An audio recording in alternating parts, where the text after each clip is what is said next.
Ladies and gentlemen, the New England Patriots are heading to the Super Bowl. Again, at the beginning of the season, so many people doubted. Everyone. But the great thing about it is, ladies and gentlemen, people continue to doubt. And the Patriots have just been handed on a silver platter one of the best gifts you could ask for heading into the Super Bowl. And we're going to talk about it right here. My name is Aaron. You guys know on the daily Patriots content. Don't miss out. All you got to do is subscribe, hit the notification bell, and absolutely destroy that like button. What's there not to like? Again, at the beginning of the season, I told everyone, listen, I could see a wild card. And that was my realistic, hey, based on this schedule, based on the division, all these different things, I think we have a chance to push a wild card spot. The Patriots end up winning the AFC East, getting a second seed in the AFC, and making it all the way to the Super Bowl.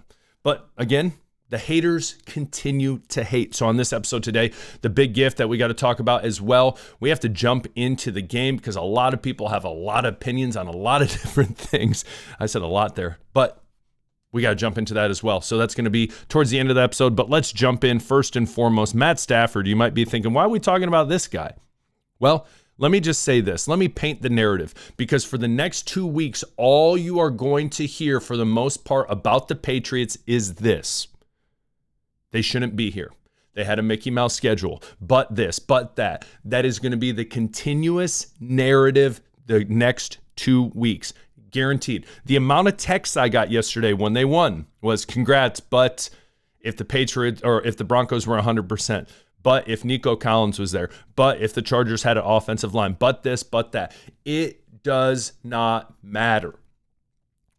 Patriots, this is what was presented to them. They won their division. They got the second seed. They went through the playoffs, and they made it to the Super Bowl. Again, you can say all the buts you want. But when it comes down to it, the Patriots did what they were supposed to do. The task in front of them, they won. They moved on. Now they're in the Super Bowl against the Seahawks, which we're going to talk about the Seahawks a ton the next couple weeks, so do not worry. But we look at this. I'm not going to quote it verbatim, but Matt Stafford, very upset in the locker room. He was heard saying some rough words, and then he said the Super Bowl is a layup too, knowing it was the Patriots. Again, Patriots fans, this should be a gift to all. It's the narrative that will be spewed by everyone. We've heard multiple media personalities talk about it. Very few are on the side of, hey, listen, give Drake May credit, give this defense credit, get Mike Vrabel credit, okay? It's more of, we're going to hate on this team. They don't deserve it. There's much better teams in the AFC, which is a joke.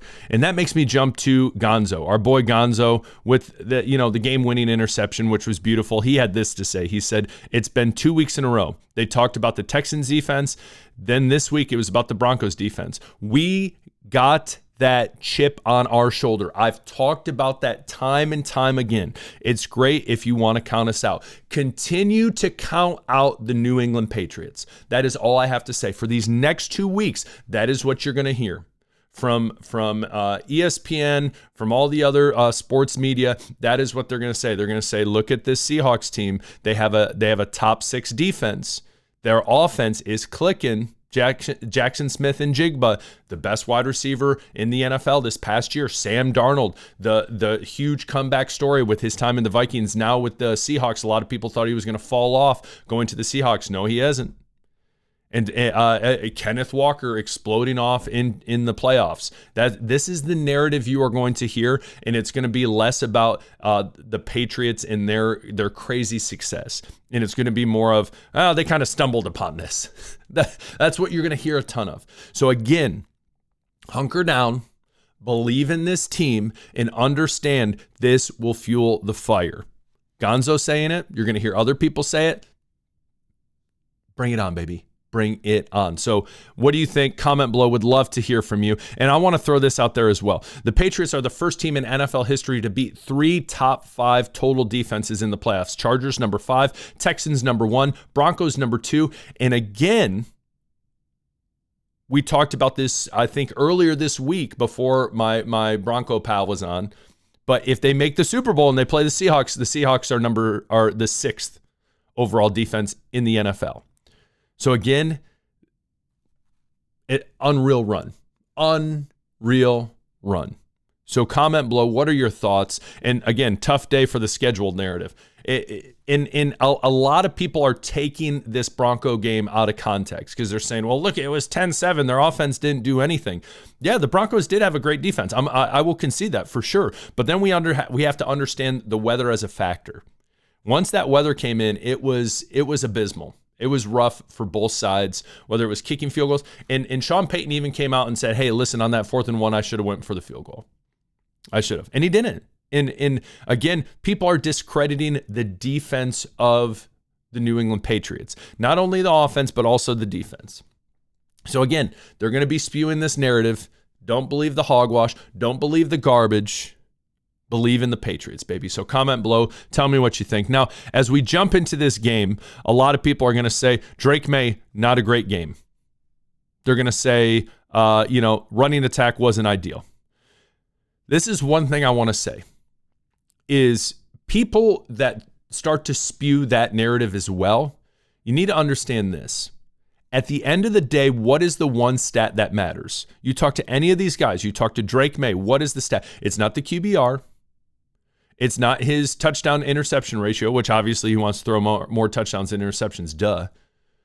But what it is did we get a tally in the win column or the loss column?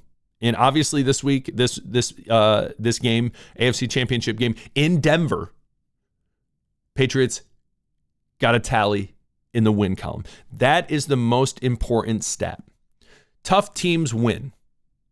Tough teams tough it out and win. That's what the Patriots did. Was it sexy all the time? No. Were there a lot of punts? Yes. Were there a lot of bad punts? Yes. Did the defense hunker down? Absolutely. And again, you look at this game. This is this game right here. Let me just say this. Jarrett Stidham's pass to Marvin Mims. If you broke down that pass and you looked at it, they were in cover 2. Gonzo, he had that outside zone. He thought that he was going to have help over the top with Hawkins. Hawkins turns his hip. He goes inside the numbers. And right there, boom, that's where Stiddy sees, hey, I got this pass.